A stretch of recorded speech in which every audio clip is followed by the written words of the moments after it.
Hey there, Patriots. This is True Outlaw Patriot coming at you with another one. Um, I stumbled across this video, I should say this news clip, and it supposedly came out about 5 days ago, and it pertains to Maui with what happened with the fires. Um, it seems like now uh, everybody's going to start being fed the whole climate change agenda narrative, okay, as the cause of what happened in Maui. But before I continue, I want to thank all my new subscribers. Thank you so much. I reached over 200. That's amazing. And I've got tons and tons and tons of great feedback, great comments. There's been a couple of trolls. I'm not going to lie. They've already started their nonsense, but that's expected. So it is what it is. To all my subscribers, if you see them, I mean, if you guys want to respond to them, that's up to you. You know, it's a free country. Me personally, I'll respond to them as I see fit. If not, I'll probably just block them. I mean, what I'm trying to do is, there's no room for lack of a better term, there's no room for the bullshit. Okay? The bullshit on the left, it's not going to float with me. But we'll just leave it at that. But I'm going to play this clip and give my thoughts on it. So don't forget to comment, like, subscribe, give it a thumbs up, pass it around. Again, I'm also on Rumble, okay, under True Outlaw Patriot. But without further ado, let's check this out. Back now with a climate challenge. On Maui, the struggle to rebuild is underway after that deadly wildfire disaster. But now many are wondering if they should. Here's Steve Patterson. Instead of cookouts and conversations, the sounds of Lahaina today, hazmat crews plucking out propane tanks and paint cans. Painful pieces of past lives for families who called Lahaina home. You know, our whole way of life is just gone. That was it. Pamela Reeder, her husband Keenan, and their two girls lost their home of 13 years. She'd like to rebuild in the community she loves, but restarting seems so far away, and so much here, including the air itself, has changed. When we moved into Lahaina, we didn't even have air conditioning. And then all of a sudden, it's noticeably hotter. Fire was never any part of what we thought about here, and now it's definitely something. Pamela's fears are grounded in science. Researchers say... Okay. I mean, that first minute right there is enough. But, it's funny the way that, coming from NBC, is not surprising. It's funny how they're going to start touting, I should say toting this climate change agenda. And the way this news report is like, many are wondering if they should rebuild. So they got, information from one person. Now, I'm not trying to knock on this person. This person has lost a lot, obviously. But, the whole thing about, the air has changed and all that. I'm not from Hawaii. I don't know. I've never heard of anybody complaining about that from, what other people are talking about. But I just find it strange that, instead of letting people just rebuild and go about their business right away, they're going to start spewing this climate change nonsense. And in my opinion, it's all still part of their plan. Okay? Just to clean the place up, slowly, track what needs to be done as far as rebuilding. But all of a sudden, now they're going to start putting out this narrative. Okay, I have yet to hear anybody say that they're doubting rebuilding in Lahaina, in Maui. This is the very first person that I've heard say this. Everything else, all the news media, all the video clippings, everything that has been put online, whether it's YouTube, TikTok, Rumble, whatever, everybody keeps saying the same thing. They want to go back to Maui and rebuild. Okay? So people need to start paying attention, because this is going to be the new narrative coming in. Alright? This is going to be the new narrative coming in. And there's something sinister behind it, in my opinion. But let's continue. The Hawaiian Islands have been consumed by a 20-year drought. How many of these weather stations are there in the state? About 40 of them up right now. Hydrologist Chris Schuler says dry grasses spike fire risk. These grasses respond really fast when it rains. So if we have a wet winter, they'll grow up. And if we have a dry summer, then they'll die and turn into a really large fuel load. Here on what's considered the wet part of Maui, the lush greenery, the massive waterfalls, fueled in part because of up to 300 inches of rainfall that this part of the island sees every year. But here on the dry side, dramatically different, with some areas getting as little as 11 inches of rain. That trend is expected to increase. Climate research from the University of Hawaii shows the wettest areas seeing as much as 75 inches of additional rain by the end of this century, as the dry areas get even drier, with more places expecting rainfall levels equal to Arizona's deserts. We're looking at a year of really dry conditions. Across the island, community discussions are already swirling over the best way to rebuild. We need to move forward in building back in those ways that keep our lands healthy and that keep our communities safe without relying on volunteerism and tiny nonprofits to try to retrofit poorly designed communities that were built too fast. With the promise of a worsening climate and an ever-present fire threat, Pamela says that won't be simple. I wish none of us went through this, but everyone needs to figure out what can we do so this never happens again? Because not just fire, but other parts of climate change is happening to us here. A dream to build back Lahaina strong for the future. Steve. Okay, so there you go, people. The way I see it, it just seems like it's a start of something new. If you all remember the governor saying about the state taking over that the fires, the burn zone, and that they were going to try to get housing back up. If not, they were going to turn it into a memorial.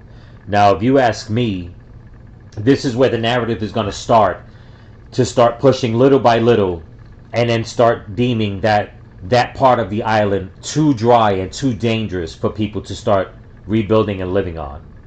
Okay?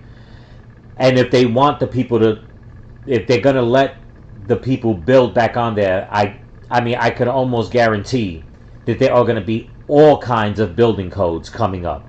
And if somebody cannot meet those codes, if they don't have the money to retrofit whatever structure they're going to build, I mean, it's going to get ugly. But I've been saying this for the longest, that it's going to get, it's not over. Okay? But right away they want to start blaming this on climate change. I highly doubt that the Hawaiian people that have been there for God knows how long have never dealt with some sort of catastrophe. Maybe not on this level, granted, but they've been around long enough to say, you know what, this is where we want to live. Okay? And for the people in Maui and Lahaina who have been there for so long, I highly doubt that they didn't understand what kind of risk, not just in that part of Hawaii, but in all of Hawaii. I mean, come on, Hawaii's got volcanoes, okay, that are always erupting. But something tells me that this is the agenda that they're going to start pushing. And they're going to start squeezing the people, and they're going to start making it seem like, you know what, little by little, well, we can't do this. Did it ever occur to them that this whole thing was nefarious from the beginning? That's number one. Number two, okay, look at all the human incompetence that happened. No sirens, no water, even though the water was on. Okay, them not being able to use water. No emergency notifications, even though the fire started way early in the day. In the day, the fire chief, skip town, the police chief, with the barricades. I mean, there was so much human incompetence. So much. But yet, right away, they want to turn it around and start saying, well, there's a lot of people saying that they don't know if they're going to rebuild there. And that right there in itself is going to be a problem, because this is what's going to happen. If it's true that there are people that are saying that, they're going to sell that property to the highest bidder. And you know what's going to happen. The big squeeze is going to start happening in Maui. And this is where the powers that be, this is what they want. This whole thing just seems like it has been done from A to Z with such a design to push an agenda to get this piece of Hawaii. Now, like I said, I'm not trying to badmouth this woman. I don't know who she is. I mean, obviously, you know, her home burned down. But it's like again, like for the news reporter to say, you know, people are talking. We've only heard from one person. What other people are talking? Because this is the only person that I've heard talking like this. But it's funny that somebody on NBC, that NBC would find somebody that would talk like this. It's funny, but it's not surprising. And this is why I'm always saying that the people of Maui need so much help. They need so much help. I do not trust that governor for a minute. For a minute. And people need to stay with their ear close to the ground and pay attention. All he's going to need is to start spewing out some scientific stuff. Well, we spoke to some scientists, and we did say that you guys could, you know, possibly start building at the end of February of 2024, but, you know, the climate is getting warmer in that area, and I don't feel comfortable, you know, letting people build there unless we can do it in a, you know, I don't know, we could build everything out of metal, you know? And then that's where it'll all start. A snowball effect. And next thing you know, Maui won't look like it used to. It'll look like what? A 15-minute city. Anywhere where you can go in 15 minutes to get away just in case there's another massive emergency. This has all the makings of a damn setup. Like I said, from A to Z. And people need to really, really pay attention. And we're still waiting for the body count. Okay? Still waiting to find out how many children are still missing. How many adults are still missing. Still waiting for real government aid. Instead of sending money, like I said in my last video, when they were saying on 60 Minutes to send money to Ukraine so they can keep their businesses going. What about the people that lost their businesses in Maui? It's just all so disgusting. But it's not surprising. But I'm True Outlaw Patriot. I hope you like the content. Please comment, like, subscribe, give it a thumbs up, and pass it around. And we can't let this go by. We can't just, you know, it's just, I can see it already. The news is getting very scarce. Okay? The content is starting to switch little by little. But the truth of the matter is, there are too many people missing. And they're going to start with this climate change agenda. I'm telling you, I just have a strong gut feeling this is their plan. To keep pushing a narrative and then make it seem like, you know what? It's too dangerous for you to live there unless you're going to build this way. And if you can't afford to build this way, then you know what? We can't give you no permits. And then what happens? The people say, well, if I can't build, what am I going to do, you know, with an empty lot? It's horrible. It's horrible. But keep praying for the people of Maui. Okay? Because they really, really need it. And if you can help them in any way, try to find a reputable way, like I've been saying. But we can't give up on them. They're Americans. They're human beings, number one. But we can't give up on our fellow Americans, man. We just can't. So remember, stay vigilant, keep praying, and keep praying for each other. Peace.